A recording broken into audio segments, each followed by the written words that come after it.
नमस्कार, स्वागत है आप सभी का खबरों की दुनिया में। आप देख रहे हैं वीएनएन टीवी और मैं हूं सपना। सबसे पहले आइए देखते हैं अभी तक की खास और अहम खबरें।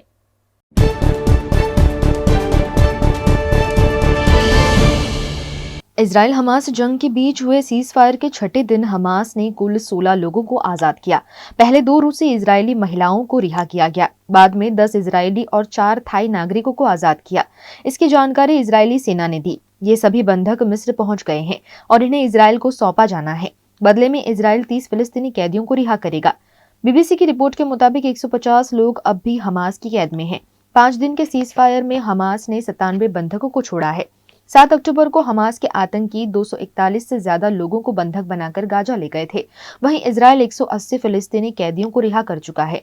सीज फायर का आज आखिरी दिन है। हमास सीज फायर को आगे बढ़ाने के लिए तैयार है, लेकिन इजरायली पीएम नेतन्याहू अभी इस पर सहमत नहीं हुए हैं। वे सीज फायर खत्म होते ही फिर से जंग शुरू करने की बात कह चुके हैं। ऐसे में अंतर्राष्ट्रीय मध्यस्थ दोनों के बीच डील करवाने की कोशिश कर रहे हैं ताकि हमास ज्यादा से ज्यादा बंधकों को रिहा कर दे। इस बीच गाजा के हाल सुधर नहीं रहे हैं। जंग के चलते गाजा में मानवीय संकट बना हुआ है। यहाँ लोगों के पास रहने को घर नहीं है, वो सड़कों पर सोने को मजबूर हैं। खाना पानी भी मुश्किल से मिल रहा है। सीज फायर के दौरान राहत का सामान लिए ट्रक तो पहुंच रहे हैं, लेकिन ये सामान लेने लोगों को लंबी लाइन में लगना पड़ रहा है।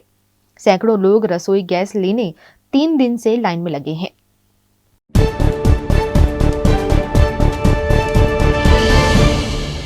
अमेरिका में खालिस्तानी आतंकी गुरपतवंत सिंह पन्नू की हत्या की कोशिश के मामले में गुरुवार को न्यूयॉर्क पुलिस की चार्जशीट सामने आई। इसमें एक भारतीय नागरिक निखिल गुप्ता पर पन्नू की हत्या करने की कोशिश का आरोप है। न्यूयॉर्क टाइम के मुताबिक आरोपी को भारत सरकार के एक अधिकारी ने ऐसा करने के लिए कहा था। हालांकि चार्जशीट में भारतीय अधिकारी के नाम का खुलासा नहीं किया गया है, उसे CC1 के नाम से संबोधित किया गया है। चार्जशीट के मुताबिक CC1 भारत सरकार की एक एजेंसी का कर्मचारी है जिसने कई मौकों पर खुद को सीनियर फील्ड अफसर बताया है। वो सिक्योरिटी मैनेजमेंट और इंटेलिजेंस के लिए जिम्मेदार है। दरअसल 22 नवंबर को पब्लिश हुई फाइनेंशियल टाइम्स की रिपोर्ट के मुताबिक अमेरिकी सरकार ने आरोप लगाया था कि न्यूयॉर्क में पन्नू पर जानलेवा हमले की साजिश रची गई थी। इसमें भारत का हाथ था। इस साजिश को नाकाम कर दिया गया। हालांकि ये नहीं बताया गया कि हमला किस दिन होने वाला था। जून में पीएम मोदी के अमेरिका दौरे के बाद ही अमेरिकी अधिकारियों ने भारत के सामने ये मुद्दा उठाया था। इसके बाद भारत सरकार ने इसकी जांच के लिए 18 नवंबर को हाई लेवल कमेटी बनाई थी। कहा था कि जांच के नतीजों के आधार पर कार्यवाही की जाएगी।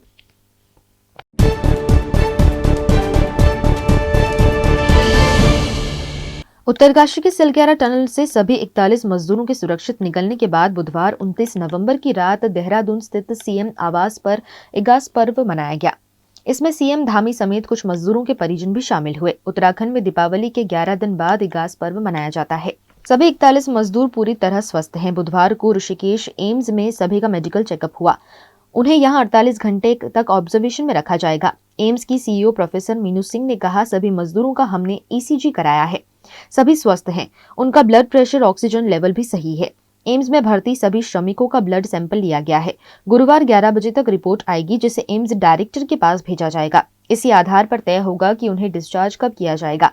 दोपहर को इंडियन एयरफोर्स के चिनूक हेलीकॉप्टर से मजदूरों को चिन्यालीसोड़ से ऋषिकेश शिफ्ट किया गया था। इससे पहले मंगलवार को टनल से रेस्क्यू के बाद मजदूरों को चिन्यालीसोड़ के सामुदायिक स्वास्थ्य केंद्र में डॉक्टरों और मेडिकल एक्सपर्ट्स की देखरेख में रखा गया था। यहां रात भर उन्होंने आराम किया। उत्तरकाशी के CMO RCS पवार ने आज सुबह बताया कि उन्हें देर रात और सुबह नॉर्मल डाइट दी गई। उनकी मेंटल हेल्थ की काउंसलिंग भी की गई।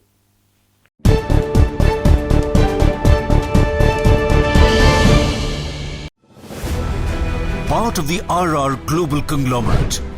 With a presence in over 50 countries, RR Kabel is a leading Indian wires and cables brand. A wide range offering excellent quality and trustworthiness.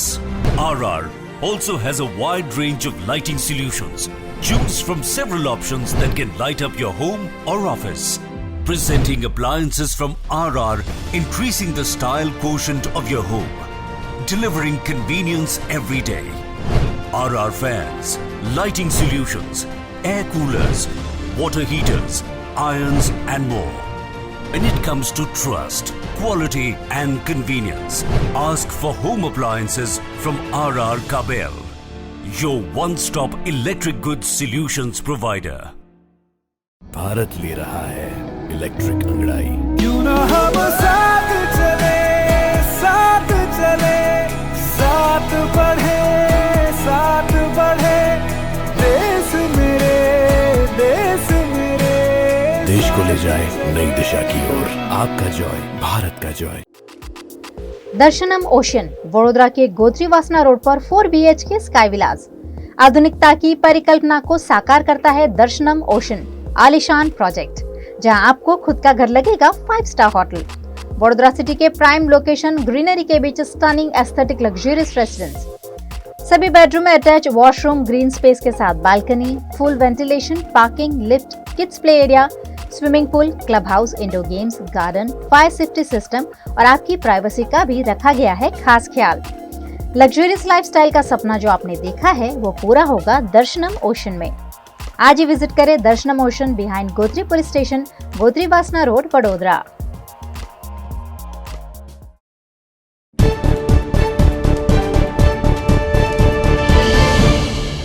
Gujarat के सूरत में बुधवार को केमिकल फैक्ट्री के स्टोरेज टैंक में ब्लास्ट हुआ था, जिसमें 27 कर्मचारी घायल हो गए थे। वहीं 7 लापता बताए जा रहे हैं। गुरुवार सुबह 6 के शव मिल गए हैं, वहीं 1 कर्मचारी मिसिंग था। बाद में एक और शव बरामद कर लिया गया। बाकी 20 कर्मचारियों में से 8 की हालत नाजुक बताई जा रही है।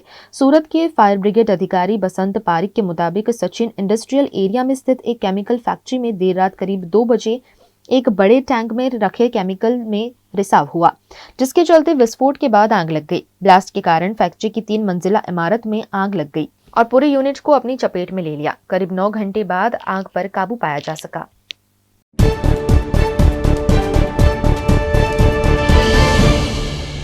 प्रधानमंत्री नरेंद्र मोदी आज सुबह यूएई के लिए रवाना हुए। 2 दिन की इस यात्रा में पीएम मोदी आज दुबई में होने वाली COP28 की वर्ल्ड क्लाइमेट एक्शन समिट में शामिल हुए। इसके अलावा वो कुछ नेताओं के साथ द्विपक्षीय बैठक भी करेंगे। COP28 क्लाइमेट समिट 12 दिसंबर तक चलेगी।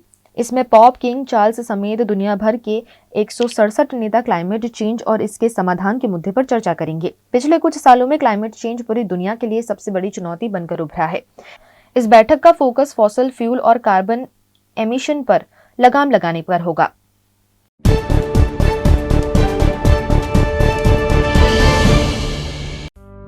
बड़ोदरा के शोर शराबे से दूर पंचवटी के लीजियर एली रेस्टोरेंट एंड बैंक्वेट में शुद्ध शाकाहारी खाने का लुत्फ उठाइए, क्योंकि यहाँ हर डिश है खास। इतना ही नहीं, यहाँ प्योर जैन फूड भी अवेलेबल। 50 से 350 लोगों की कैपेसिटी वाले वेल इंटीरियर बैंक्वेट हॉल के साथ रूम फैसिलिटी, ब्राइडल मेकअप और स्टेज डेकोरेशन की भी सुविधा। Hotel leisure alley and banquet में 150 से 200 कार पार्किंग की facility, corporate pack lunch, 3 kilometre तक फ्री होम डिलीवरी और टेक अवे पार्सल पर 10% डिस्काउंट। 50 से 20 लोगों के स्मॉल गेट टुगेदर के लिए प्राइवेट डाइनिंग रूम और आउटडोर केटरिंग की भी सुविधा। यहाँ का स्किल्ड मैनेजमेंट आपके हर मौके को बनाता है बेहद शानदार। कोतरीगुड़ा सर्कल पर जल्द शुरू हो रहा है take away counter. Leisure alley restaurant and banquet, aura square, Panchvati road, Korba, Vadodara. Mana hotels and resort. Rajasthan में उदयपुर, रणकपुर को करना हो एक्सप्लोर या उत्तराखंड में ऋषिकेश में करनी हो धार्मिक यात्रा, माना होटल्स आपके स्टे को बनाएंगे हमेशा के लिए यादगार। राजस्थान के ऐतिहासिक विरासत के बीच माना होटल्स का कंफर्टेबल स्टे आपको कराएगा अद्भुत अनुभूति। माना होटल्स के लग्जरियस प्रीमियम रूम्स और विलास है बेहद शानदार। ऋषिकेश की वादियों में माना होटल्स का होम स्टे देता है शानदार घर का feel. Next time, plan your holidays with Mana Hotels. Contact 8107 888800.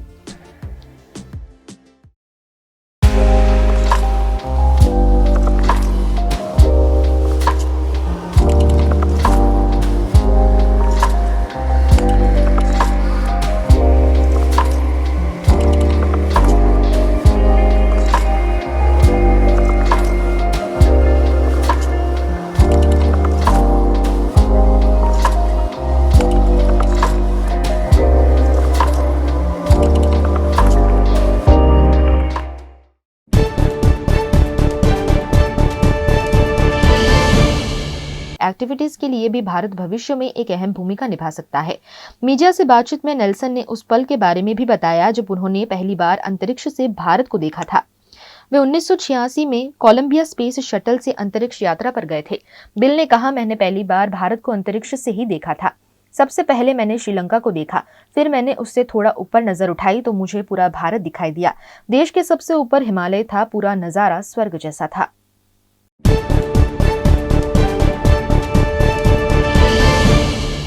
Social media पर इन दिनों मोए मोए नाम का एक ट्रेंड काफी चल रहा है। वहीं अब इन्फ्लुएंसर के बाद बॉलीवुड सेलेब्स भी इस ट्रेंड को फॉलो करते नजर आ रहे हैं।